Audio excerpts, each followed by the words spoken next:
So the NBI cleared na hindi mga suspects ang mga ito, kundi mga potential witnesses. Pero attorney, hindi naman inutusan kayo ni Zaldico. Hindi. Di ko man kilala yan. Gusto ko nga makulong siya dahil sa pagnanakaw niya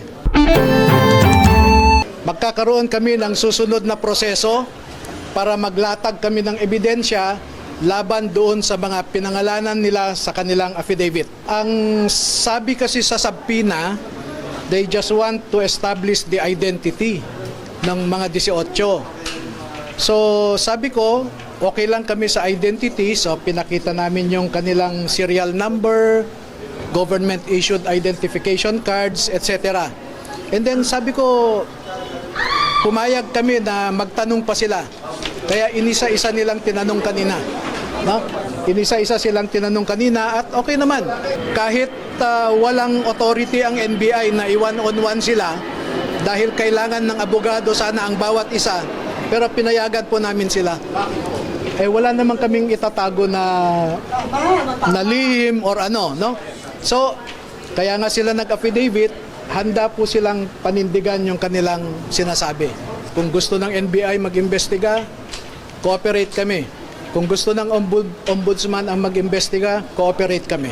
Clarify namin kanina yung mga sinasabi ni Director Matibag sa media, no? Narinig nyo naman siguro, napanood nyo. Unang sinabi ni Director Matibag, 14 lamang daw ang Marines. So, pinakita namin na 16 talaga ang Marines, 2 ang Army. So, napatunayan namin na hindi totoo yung mga alegasyon ni Director Matibag. Pangalawa, yung sinasabi niyang isang general daw, class 75 ng PMA, ang nag-recruit sa kanila. Pinabulaanan namin yon na hindi totoo. Number 3, ang sinasabi ni Director Matibag, nagpirma lamang ang mga ito dahil meron silang economic problems, no? Economic reasons daw. At ipinakita namin na hindi kami nabayaran, bagkus ang gusto lang namin ay lumabas ang katotohanan tungkol sa bilyon-bilyong ninakaw sa kaban ng bayan.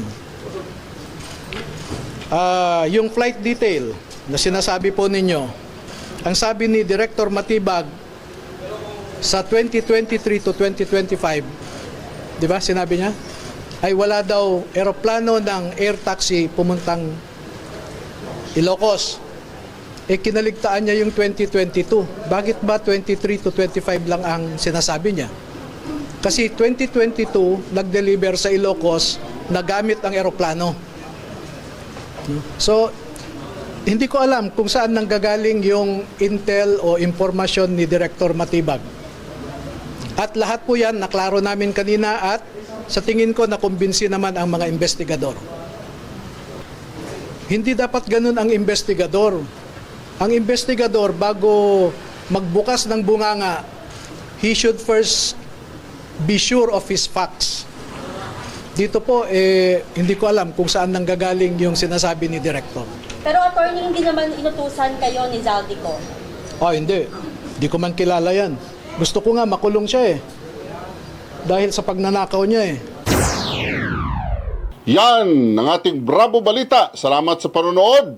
Follow at subscribe at like na po kayo sa aming Facebook, YouTube at TikTok channel.